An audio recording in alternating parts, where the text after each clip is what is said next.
부자가 되고 싶다면 이것부터 알고 가라고 말하는 60대 백만장자가 있습니다. People say, all those rich people are miserable.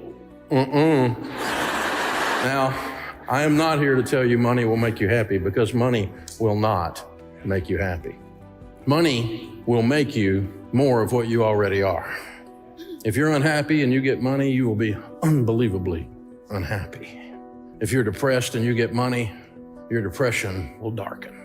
If you're a jerk and you get money, you become a big jerk. 돈의 연금술, 7가지 부의 불변의 법칙 등 뉴욕 타임즈 선정 베스트셀러 작가이기도 한 백만장자 데이브 램지. 26살에 400만 달러의 부동산 재산을 모은 그는 말합니다. Of you grew up like I did, not rich. We weren't poor, we just weren't rich. I remember about 12 years old, I wanted to ride my bicycle about a mile down the road to the local quick sack.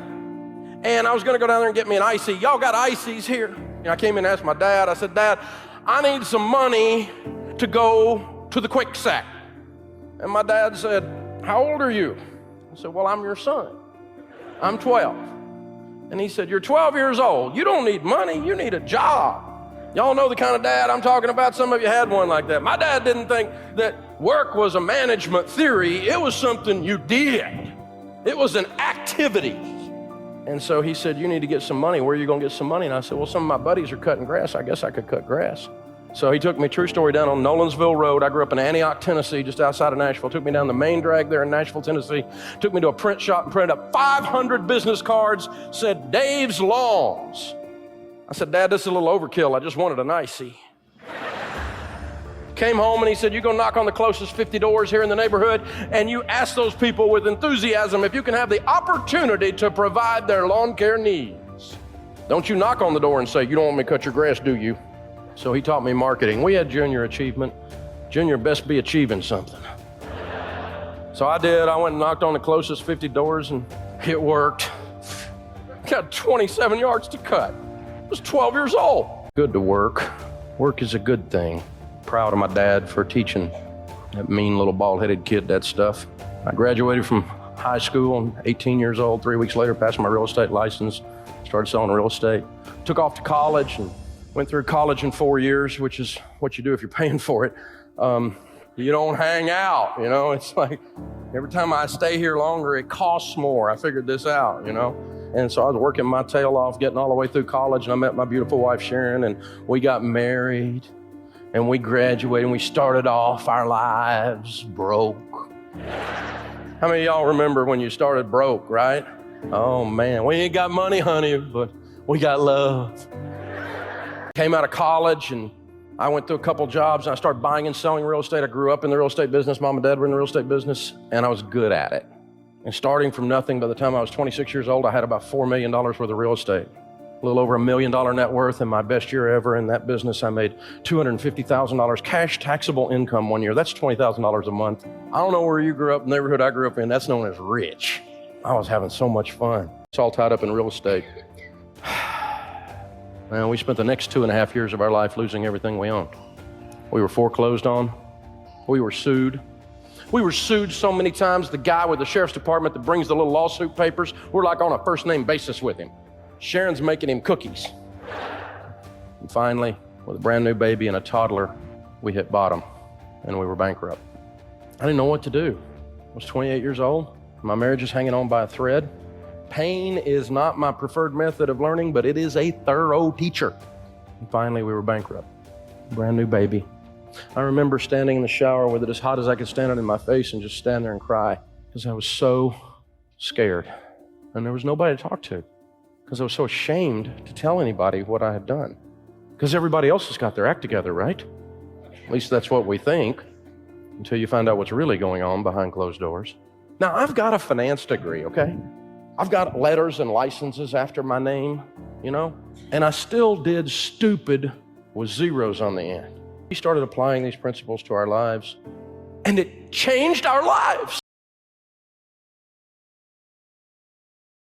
First one, you have to have a budget. You have to write it down on paper on purpose before the month begins. Every dollar has a mission. Every dollar has a name, not sort of kind of in my head, not it's on my iPhone app. Write it down on paper, on purpose. Ziegler used to say, if you aim at nothing, you'll hit it every time. John Maxwell says a budget is people telling their money what to do instead of wondering where it went. Not rocket science, it's 6th grade math. What are you going to do with your money? Don't get to the end of the month and go, where'd it go? Because you end up being a rat in a wheel, and you work your whole life. Run, run, run, run, run, run, run, run, run, run. And you get to the end of your life, and there's nothing. And you earned $4 to $10 million in your working lifetime, and you have nothing because you didn't write it down. It's a serious principle. The second one is, you got to get out of debt and stay out of debt. Now, everybody knows Dave Ramsey's going to say that. The borrower is slave to the lender. The third one is quality relationships. Now, this is kind of weird, but think about it. Marriage is grand, divorce is 50 grand. Dysfunction in the family costs you money. Straight up. Crazy parents, drunk brothers, if you let them come into your boundaries, their dysfunction will cause you to be broke because you join in the dysfunction. And we all got it. Anybody doesn't have crazy in their family just hadn't been awake lately. Everybody's got crazy somewhere in the family. Whatever it is, gambling, pornography, those are the two big ones right now. Huge, just unbelievably huge. And certainly the old standbys, drugs and alcohol and that kind of stuff. But people that are addicted, 100% of them are eventually broke. And people who stay with them are all 100% eventually broke. That's an extreme example of quality relationships. Quality relationships changes everything. If you don't let your kids run around with juvenile delinquents because they might become one, who are you running with? You're going to become who you hang around with. Your mouth, your mind. I can tell you the movies you've seen and the books you've read have been influenced by the people you run with. And those affect your income. And those affect the outcome of your personal financial statement. This is stewardship of your life. You're stewarding your life. Number 4, save money. Invest money. Save and invest. Wise people save money. If you spend everything you make, you're a fool. I have been a fool. According to that, biblically speaking, I have been a fool. Because at times in my life, I spent everything I made. There were times I tried to out-earn my stupidity. Because I'm pretty good at making money, I just wasn't always good at keeping it. Wise people save money. You have to have a plan. And we teach people to save for 3 basic things. The first thing you save for is for a rainy day. Grandma said it, right? It's gonna rain. Better get ready. Money Magazine says 78% of you are gonna have a major negative financial event in any given 10-year period of time. You're gonna have a job layoff, you're gonna have a car wreck, something's gonna happen, and you're gonna need some money. One I don't understand is unexpected pregnancy. What? But something's gonna happen, isn't it? You're gonna need some money. The second thing you save for is you save up and pay cash for things. So when you save up and pay cash for them, guess what? That means you had a plan. That means you'd saved money. That means you had a budget. And that means you don't have any debt because you just pay for it. And this interesting thing happens when you pay for it. You own it. It's over. Transaction's over. Otherwise, we just pedal and pedal and pedal and pedal and pedal. How many of you are like me? You bought something and by the time you finish paying the payments on it, you hated it. Because you just hate this thing. Payment, payment, payment. Sick of it. Save up and pay cash. The last thing you save is you save for long-term investing. So you can retire with dignity and send your kids to college. There's no excuse to retire broke. We just spend it all. We don't have a plan. We don't save. We don't think about who we're hanging around with. We don't play these things in together. So the first one is you got to have a written plan. Second one is you got to get out of debt so all your money's not going to other people. The third one is you got to deal with quality relationships. And the fourth one is you got to save and invest. And the last one's my favorite. And we're going to talk about these at length. People who win with money always are givers. 100% of them are givers. Always. You will not win with money until you learn how to give. 100%. And here's why. When you give, you become a generous person. Not just financially generous or mathematically generous, but your spirit changes.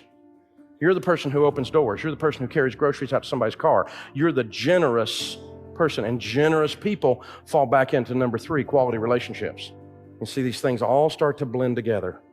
and you get this beautiful kaleidoscope, and it transforms your life. Now, these are easy principles to understand.